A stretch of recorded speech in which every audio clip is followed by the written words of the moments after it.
Hayes, and you saw a little bit briefly her earlier today. Yay, Jackie is here to support Gabs. Amazing, supporting all of my fellow authors. Gabs, welcome to the Author Summit and congratulations, you are officially an author today. It's a long time dream come true. It feels really wild. I love it. I can't wait for our community to meet you. Your story has been amazing, heart-wrenching, I must say. And seeing you come out on the other side, doing what you do today, raising a beautiful family, I truly admire you. Admire your strength and admire your courage as well to share your story with our audience, with our readers. So without holding you up, I want to introduce Gabs Hayes, who is a mindset and lifestyle strategist, author, and a speaker. She's the founder of Balance in the Bullshit movement, empowering women globally to ditch the overwhelm of life's messy seasons and create space for what truly matters. She's the co-founder of The Brave Start, an all-in-one system for product development professionals to launch thriving coaching and consulting businesses. Once a corporate climber, back in her dreams by fear of failure and need to please others. Despite her success and beautiful family, she felt invincible and constantly on the go, yet never present. Overwhelm and self-doubt kept her stuck. But here she is today to share her testimony of what is possible when you really go through that journey and self-empower yourself. Gabs, I'm excited to hear your talk. Over to you. Thanks, Ray. Oh my gosh. Every single one of my fellow authors have just carried this momentum of transformation. And I want to carry that forward because when I started writing this chapter, Ray would ask us, what are you going to talk about? And what's the transformation you want your audience to have? And part of my story includes losing a child and almost losing a second. And so when Ray mentions my story is heartbreaking, obviously, definitely true. But also, I thought that's what I was going to be writing about because I thought I was sharing this transformation of overcoming adversity, as we talk about in the book. And as a mom, that's the biggest adversity you can come over. And then I wrapped up my intro with this statement. Just as soon as it was my happy place, it became my hell. And surprisingly, that statement was not about losing a child. It was about a home that I had built and that I lived in. And it became this real realization as I went through writing my journey. And as Kim mentioned, first version was definitely for me. The version in the book today is for you. But it's to remind us that the only constant we have in life is change. And as I started going through my author journey, I thought that I had healed, and I thought that was what I was going to be sharing. And the most transformation that happened is inside of me because what I saw in writing my story was there was a pattern of behavior that I had yet to address. A pattern of behavior that was killing me, that was stealing my life and my joy away from me. And what I've come to find out is it's a pattern of behavior that almost every single one of us women carry, but we don't know what the actual root is, so we haven't addressed it. What I found out in writing my chapter is that I actually have a fear of failure, a massive one, but I wasn't afraid of change because early in life, I had adopted that the only constant in life was death, taxes, and change. And so I wasn't afraid of change. I would pick up and move without question. I would jump into a new industry in my career. I would move all around without any considerations. And so I thought that was my superpower, was that I could just pick up and go and adapt in any environment. But now looking back at it, what I realized was that fear of failure was deeply rooted in perfectionism. And the one place that I couldn't, quote unquote, get perfect was my life. Well, because life isn't meant to be perfect. And so for me, my fear of failure wasn't perfectionism. But for some of you listening today, your fear of failure is actually because you're afraid to hear the word no. So you don't take the next step to get to a no. Or you're afraid of actually learning about yourself, something that you've been hiding from. And so you chalk it up as you're just afraid of failing, but really you're afraid of learning. And so one thing I will say is whether you're choosing to become an author or that's something that's on your dream list, sitting down to write your story.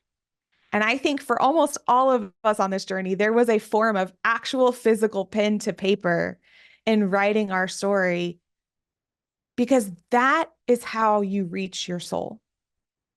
The deep inside, that inner work that you hear people talk about, this is how you access it. And it's how you start to live more freely and authentically, as Stephanie just covered, because us women do have something special inside of us. But we have to cut all ties with being afraid to fail, with being afraid of doing it differently, in order for us to be able to truly live that way. So my chapter in the book is Sorry, I Am Sorry, because I am so tired of people telling women not to say sorry, because I think that goes with the same bias, Stephanie. There are so many times where there are things I have done that I'm sorry for. But in my chapter, I talk about how I knew how to be a mom to everyone else but me. I knew how to prioritize everyone else's stability and happiness and safety except for my own. And so while my trauma may be very different than yours, and Lord knows, I wish that I was the only person on this planet who was a part of this childhood loss club. The way you reach inside and deal with it is actually having to face it. And I commend the Women Thrive team and Ray and all of my authors, because we couldn't have done this alone. Many of us have been walking around, as you heard in so many people's stories today, we're walking around masking what we're really afraid of. We're walking around masked who we actually are. That when you tell us to just start being free and authentic, that doesn't just happen naturally. And it takes a lot of trial and error. And so I look at the sheer amount of iterations that you go through when you're writing a chapter or you're writing a book. And it's a beautiful physical reminder of shedding these masks and this skin that you've walked around in that's not truly yours. That's been formulated by society and experiences and traumatic events. And every layer is stealing your joy from you. I wrapped up my chapter. I can physically feel how I felt turning in the very end of this chapter. And I'll give you the description of feeling completely and totally weightless and feeling so optimistic.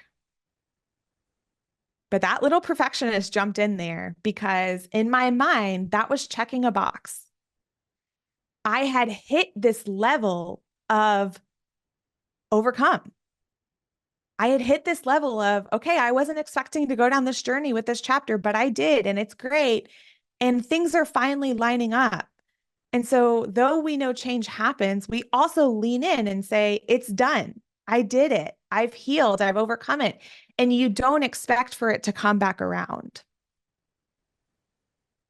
Well, I'm going to tell you 1 week ago today, I looked at my 4-year-old with a nebulizer machine attached to her face and said to her, your inability to listen and slow down is literally going to kill you. Now tell me that has nothing to do with optimism and being weightless and being excited about what's next in life. But what I will say to you is, I was saying that to myself. Because we have to slow down to spend time with ourselves. And I think as we talk about being here today is going through the author journey and what you could expect if you decide to step into being an author as well is, yes, like Ray mentioned, there are deadlines. There are times when we have to get things done. We have to have it turned in. We need to be ready for our launch. But it's also the most safe and sacred space to slow down and to address what is killing you. Because even if it's not physical, which many of our authors have been on a physical health journey here, it's still your soul that is dying on the inside when it's losing out on joy, when it's losing out on this life that you really want to be experiencing. And so it's really wild because as I made that statement to my 4-year-old, I had this epiphany. As you read my chapter, what you would see is this right now is about the time that I'm packing up my bags and I'm moving to a new city, to a new state, to a new job, to a new home. I'm picking up and I'm running instead of sitting down and being present.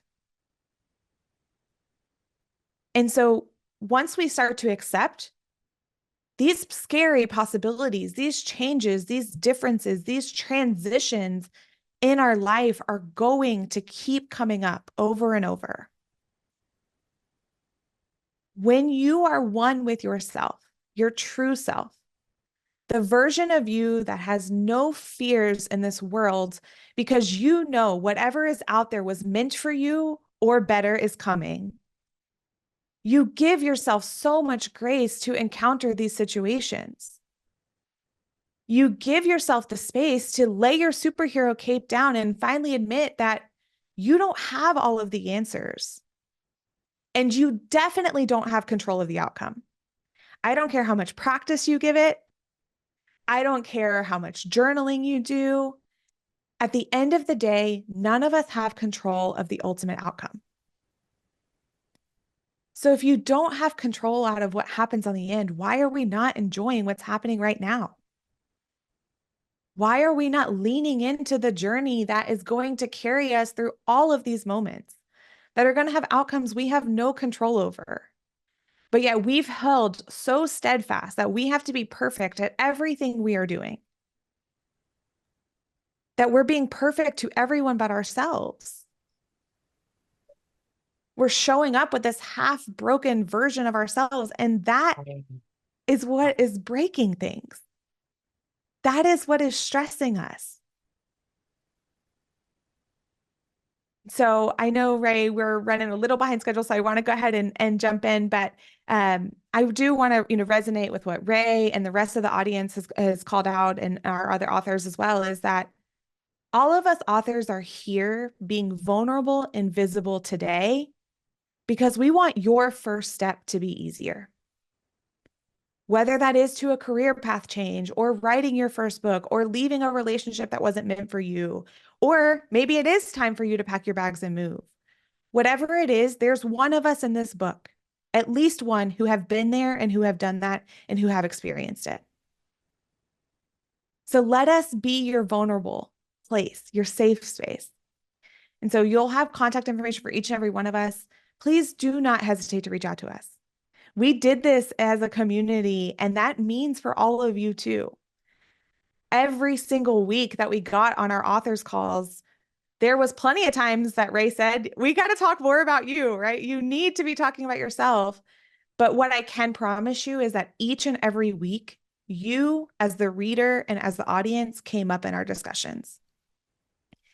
Because just as much as we did this for us, we did it for every woman coming behind us. Because I am so much like Stephanie too. I don't want any woman to think they have to do this alone. So amazing. I'm so, so grateful for you stepping into your power and purpose to share your message today. And it's not easy. It's not easy to, I love how vulnerably you came on today to share all of those pivotal moments and the journey of realization of what's really important to you. And, you know, seeing your daughter in a hospital, it's not an easy thing. And to say, I have to be more present or it's going to break me. Yeah, I just commend you for sharing your story in this book in the way that you did, because I know it was not easy and it's such a deep and raw thing to share that you've done. I celebrate you. How Oh, do I you appreciate feel? you. How do you feel? I feel so good. And we talked about this some on some of our weekly calls, but when I finally finished the first version of my chapter, much like your first book too, Ray, like I kept putting it off, I kept putting it off, and it was that fear, right? I wasn't exactly sure where to lean in, I wasn't sure where to go. And when it finally came to me, I remember I went to a coffee shop and it was pouring rain outside that day. And I sat in that coffee shop for 7 hours straight and I just wrote. And I cried and I wrote and I cried and I wrote and I cried and I wrote. And that was the first time in my life that I remember sitting in public saying, I literally don't care what anyone thinks of me, sitting here crying in this coffee shop, Mm. because I knew that this book and this chapter was my legacy of impact. And so, what one person in a coffee shop in Orlando had to say about me had nothing to do with the thousands of women's lives who are going to be touched by this book. Yeah, and we talked about the impact part. So, if you had to leave our audience with one message after your talk, what would that be? I think the one message I would leave you all with is life will be hard. I don't care how much work you've put into it. I don't care how much, you know, organization you've put into it. Life will be hard at certain points.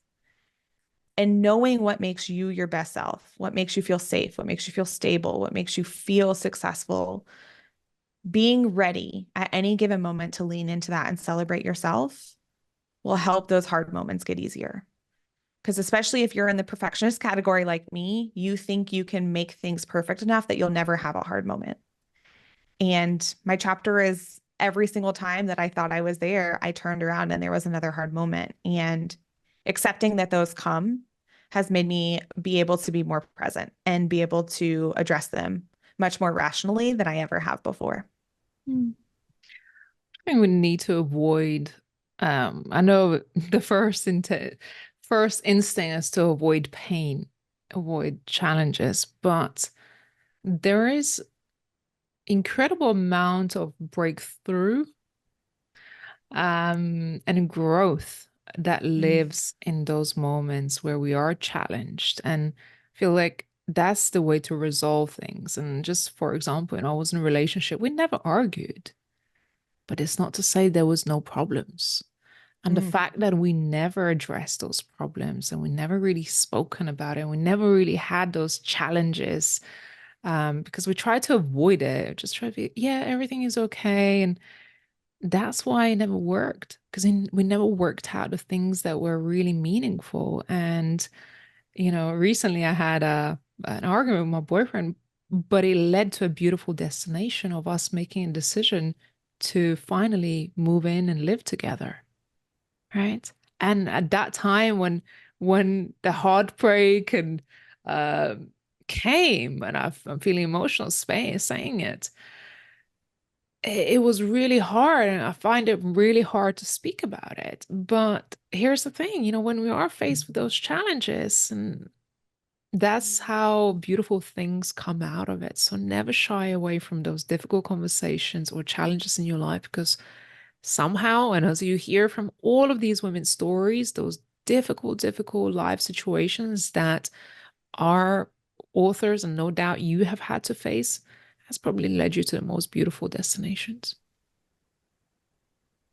yeah. I mean, you think about every time someone passes or, something massive happens like that, what's the first thing people start talking about? I wish. I wish I had spent more time. I wish I had done more experiences. It's always an I wish. And your wishes start today, right here, right now. And in order for wishes to come true, you've got to ask. You've got to have hard conversations. You've got to be willing to face what's in the way of that.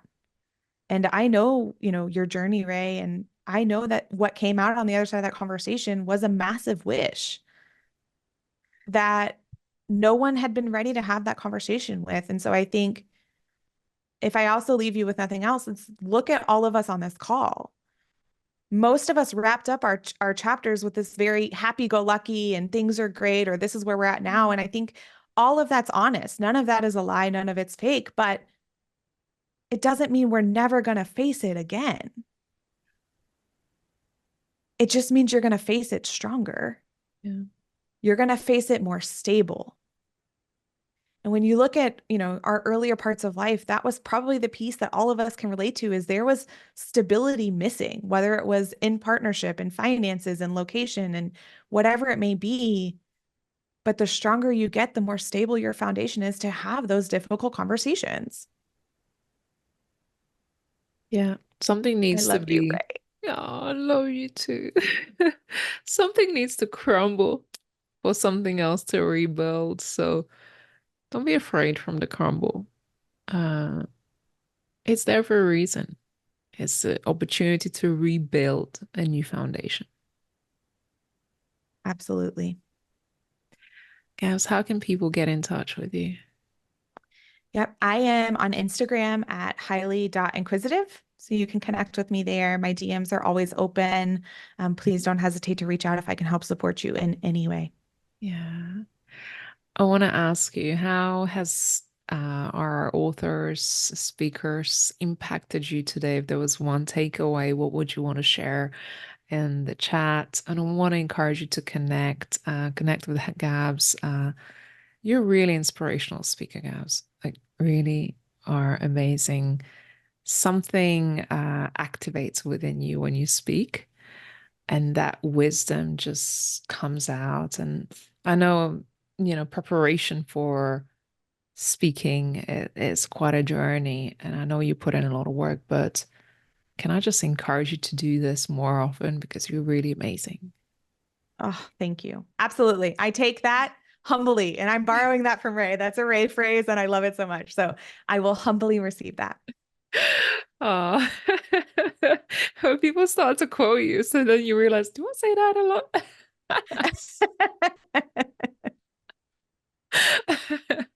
Oh, how do you want to make an impact beyond the book?